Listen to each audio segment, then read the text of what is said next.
తెలుగు చిత్రసీమలో తనదైన ముద్ర వేసుకుని అద్భుతమైన హాస్యాస్పద చిత్రంగా చరిత్రలోనే నిలిచిపోయింది మిస్సమ్మ సినిమా.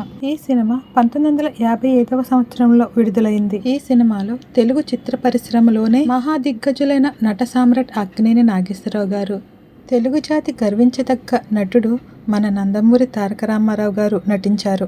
ఈ సినిమాలో ముఖ్య పాత్రను పోషించింది మన మహానటి సావిత్రి గారు. మిస్సమ్మ సినిమాలో మన మహానటి సావిత్రి పోషించిన పాత్రను భానుమతి గారు చేయాల్సి ఉంది. అసలు మిస్సమ్మ సినిమాలో భానుమతి గారు చేయవలసిన పాత్ర సావిత్రి గారికి ఎందుకు వచ్చింది? ఈ సినిమా షూటింగ్ సమయంలో చక్రపాణి గారు భానుమతి గారిని క్షమాపణ చెప్పమన్నారంట. అసలు భానుమతి గారు అంత తప్పేం చేశారు? ఈ విషయాల గురించి మనం ఇప్పుడు తెలుసుకుందాం. ఫ్రెండ్స్, ఈ వీడియో కనుక మీకు నచ్చుతుంది అనుకున్నట్లయితే తప్పనిసరిగా ఒక లైక్ చేయండి. ఈ ఛానల్ ఫస్ట్ టైం చూస్తున్న వారందరూ తప్పనిసరిగా సబ్స్క్రైబ్ చేసుకోండి. ఈ వీడియో చివరి వరకు చూడండి, అప్పుడే మీకు పూర్తిగా అర్థమవుతుంది. అప్పట్లో గొప్ప సినిమాల్లో మిస్సమ్మ సినిమా ఒకటి. ఈ సినిమాలో ఎన్టీఆర్, ఏఎన్ఆర్, సావిత్రి, జమున, ఎస్వీఆర్ వంటి దిగ్గజ నటులు నటించారు. అయితే వీరందరికంటే కొంచెం ఎక్కువ పేరుని సంపాదించుకున్నారు టైటిల్ పాత్రలో నటించి మన సావిత్రి గారు. అవునండి, ఈ సినిమాతోనే సావిత్రి గారికి అభినేత్రిగా మంచి పేరు కూడా వచ్చింది. ఆమె ఇక చిత్ర పరిశ్రమలో వెనుతిరిగి చూడలేదు. అయితే ముందుగా అద్భుతమైన పూర్తి నిడివి హాస్య చిత్రంగా తెరకెక్కిన మిస్సమ్మలో హీరోయిన్ గా ముందుగా భానుమతి గారిని తీసుకున్నారు. మిస్సమ్మ సినిమాను ఆమెతో కొంతమేర షూటింగ్ కూడా జరిగింది. ఒక 5 ఏళ్ల సినిమా కూడా తీసేశారు. అయితే ఒకరోజు భానుమతి గారు షూటింగ్ కి ప్రొద్దున్న పూట రాకుండా మధ్యాహ్నం నుంచి వచ్చారు. మిస్సమ్మ సినిమా నిర్మాత చక్రపాణి గారు పొద్దుటి నుంచి భానుమతి గారి గురించి అలా ఎదురు చూస్తూనే ఉన్నారు. కానీ ఆమె లేటుగా మధ్యాహ్నం రావడంతో చక్రపాణి గారు చాలా ఉగ్రరూపుడైపోయారు. అయితే భానుమతి గారు ఆ రోజు వరలక్ష్మి వ్రతం కావడం చేత ఆలస్యంగా వస్తానని మేనేజర్కి ఉత్తరం ఇచ్చి మీకు అందజేయమన్నాను అని భానుమతి గారు రీజన్ చెప్పారు. అయితే అవేమీ పట్టించుకోకుండా చక్రపాణి గారు భానుమతి గారు ఆలస్యంగా వచ్చినందుకు క్షమాపణ చెప్పమని అడిగారు. అయితే మన భానుమతి గారి సంగతి తెలిసిందే కదా, చాలా ఆత్మాభిమానం గల వ్యక్తి. భానుమతి గారు నేను తప్పు చేయలేదని క్షమాపణ చెప్పే ప్రసక్తే లేదన్నారు. దీంతో చక్రపాణి గారి కోపం చాలా ఎక్కువైపోయింది. అప్పుడు ఆయన చేసిన పని ఇప్పటికీ ఎవరూ మర్చిపోలేరు.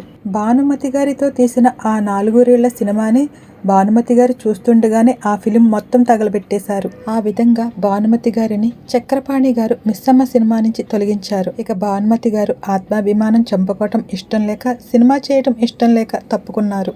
ఈ గొడవలన్నీ పక్కన పెడితే మిస్సమ్మలోని కొన్ని సన్నివేశాల సంభాషణను అందించేటప్పుడు ఎక్స్ప్రెషన్స్ మరియు మాడ్యులేషన్లో సావిత్రిపై భానుమతి ప్రభావం యొక్క జాడలు కనిపిస్తాయి. చక్రపాణి గారు బెంగాలీ నుండి అనువదించబడిన 2 కథల ఆధారంగా మిస్సమ్మ కోసం స్క్రిప్టును రాసినప్పుడు అతను స్త్రీ ప్రధాన పాత్ర కోసం భానుమతి రామకృష్ణ గారిని స్పష్టంగా దృష్టిలో పెట్టుకుని ఈ సన్నివేశాలు రాశారు. అయితే మిస్సమ్మ సినిమాలో భానుమతి గారిని తీసేయడంతో ఈ సినిమాలో సెకండ్ హీరోయిన్ గా నటిస్తున్న సావిత్రి గారిని మెయిన్ రోల్ గా తీసుకోవాలని ఆదేశించారు. మిస్సమ్మ సినిమాలో మొదటి పాత్రలో భానుమతి గారు చేసినట్లయితే రెండవ పాత్రలో సావిత్రి గారు చేయవలసి ఉంది. కానీ భానుమతి గారిని తొలగించడంతో మొదటి పాత్రలో సావిత్రి గారిని ఎంచుకోగా రెండవ పాత్రలో మన జమున గారిని తీసుకున్నారు. అయితే మిస్సమ్మ సినిమా షూటింగ్ టైంలో జరిగిన గొడవ వల్ల భానుమతి గారు మరియు నాగిరెడ్డి గారు చక్రపాణి గారి మధ్య సత్సంబంధాలు దెబ్బతీయలేదు.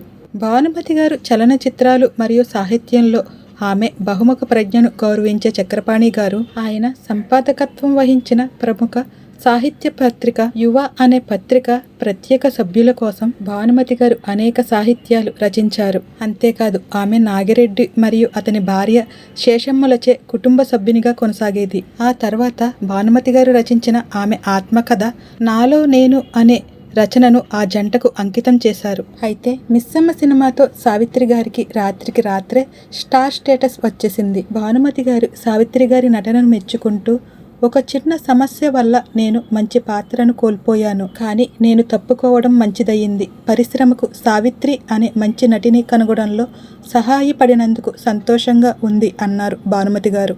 ఫ్రెండ్స్, ఈ వీడియో కనుక మీకు నచ్చినట్లయితే తప్పనిసరిగా ఒక లైక్ చేయండి. మీరు చేసే ఆ ఒక్క లైక్ మా ఛానల్ని చాలా సపోర్ట్ చేస్తుందండి. ఈ ఛానల్ ఫస్ట్ టైం చూస్తున్న వారందరూ తప్పనిసరిగా సబ్స్క్రైబ్ చేసుకోండి. ఈ వీడియో చివరి వరకు చూసిన వారందరికీ ధన్యవాదాలు. Thank you friends.